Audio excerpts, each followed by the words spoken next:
and it's real. This is a celebration of 30 years with my partner and myself. And in those 30 years, there has been a graduation almost yearly of different energies as I give these things to him to say. And he has changed. And this would be normal, dear ones, for all humanity. Is that as you start the meld with Spirit in any way that you will, it grows, and it grows inside and starts to manifest itself in the way that you think, and the way that you act, and the way, perhaps even, that you enjoy peace. And if you go back to that moment where my partner sat in the chair, I will tell you things that he doesn't know. And I want to relate it to you. He tells the story of actually throwing down a gauntlet, as they say. And he did. The engineer that he was, with a mind that is so different than today, was skeptical in every single way. But he had a puzzle to solve.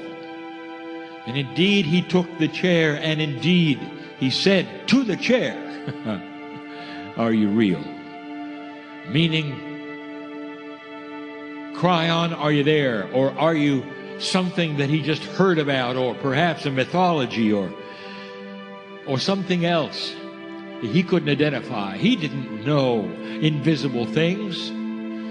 He was not versed in metaphysics. He didn't know anything even existed that was multidimensional past his reality. And his reality spoke loud and says, "Are you real? Are you not real?" And I want you to take a look at this, because this is the model. You are in 3 dimensions, dear ones. Some of you enjoy that which is multidimensional, but in general, humanity has to work in the dimensionality that you were born in and you're used to, that you solve problems in. That's where he was. He didn't have esoteric thoughts at that moment. Didn't call in other entities or understand what an entourage was. It was the human in doubt that threw the gauntlet down and said, "If you're there, show up. I'll sit in the chair. You show up." And I'll tell you what was there that he didn't see, that was all around him. It was the next 30 years. In the field, it was known of the potentials of what would happen, of the messages of the love, of the life changes, of a multidimensionality that would simply explode into enlightenment, as they say, for so many, including him. And around him in that chair, in that place, in that room, was the entourage. The entourage showed up because they knew that when he was filled with the feelings that he would be filled with, he couldn't explain them. I'll tell you, there was cheering that day. And the cheering wasn't because of what he did. The cheering was what he allowed. With permission, he actually said to Spirit, "If you're there, show me." It was permission to work with a human being, even at that level. Even with a totally logical brain, even with one who had no idea what he was asking for. He simply gave permission. And that is every one of you today. How many times have you done that? Spirit, are you real? Show me. tell you what happens. Sometimes it's immediate, sometimes it's not. But you'll get answers. Because what happens is you give permission. That's free choice. There are entourages for you, every single one of you, just like for my partner. It's known in the field. Can you think back to perhaps when you made some decisions? When you said, I believe there's more. That's when the spark occurs. The spark of solution, of delivery, of answers, because you said, okay, because you said I give permission. How many of you are aware that that's what you're doing? Some pray, please allow this, please allow that, please give me this, please give me that. Perhaps you should arrange that which you say differently to include yourself and the love that is there for you from God. I want you to allow for that instead of begging perhaps or feeling victimized and reaching up to God in some way and saying, help me. It's time to stand tall and say, I give permission for the healing that I came for today. You see, I know who's here. I know who's here. And that's the celebration, not of the 30 years. It's the celebration of who gets touched by truth.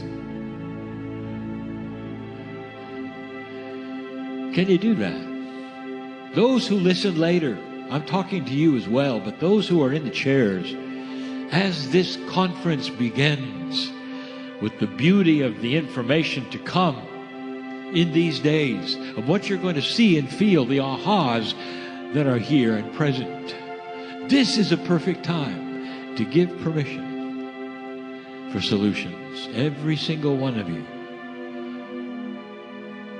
Every single one. As you walk this planet is not easy. There are things that you can have that are so much better than what you have right now. There are so many here who are afraid of the next thing, whatever it is. You're not comfortable yet with the fact that you own this time. Dear Spirit, you can say, I own this time. I'm here on purpose. And in this time, I create peace for myself. I create peace for those around me because I have a light that's bright.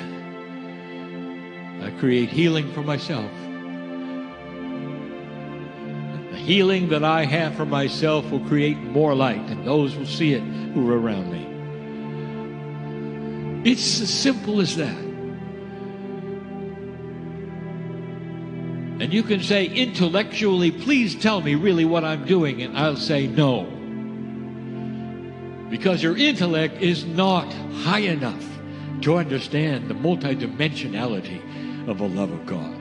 It isn't. It just isn't. And you might say, well, my brain, I trust my brain. Why don't you start trusting your heart? How does it feel? Don't think your way into this, dear ones. I want you to feel it. Is it safe? Yes, it is. There has been no safer spot than this, today, right now, for this. There's nothing here that will attach itself to you. That's not part of light. You don't have to chase away dark entities, dear ones, because they're not in this room. You hear that? They're not here because there's too much light. Too much light. And you get that with people of like mind who are in a confluence of coherence, who are all looking perhaps right now at the same thing for every one of you. It's time for a shift, for a change. A shift into beauty and peace, compassion, and a better night's sleep than you had last night. I know who's here. This is the beginning of the series of channelings some of which we will then go over some of the basic things I have said over the years. The highlights, you might say, of the love of Spirit. What you're able to do by yourself, with others, because you are enabled in the love of God. Enabled in the love of God. Born magnificent and knowing it. Let the teachings begin in this day.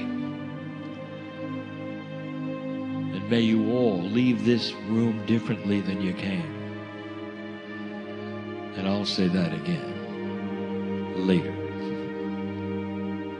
And so it is.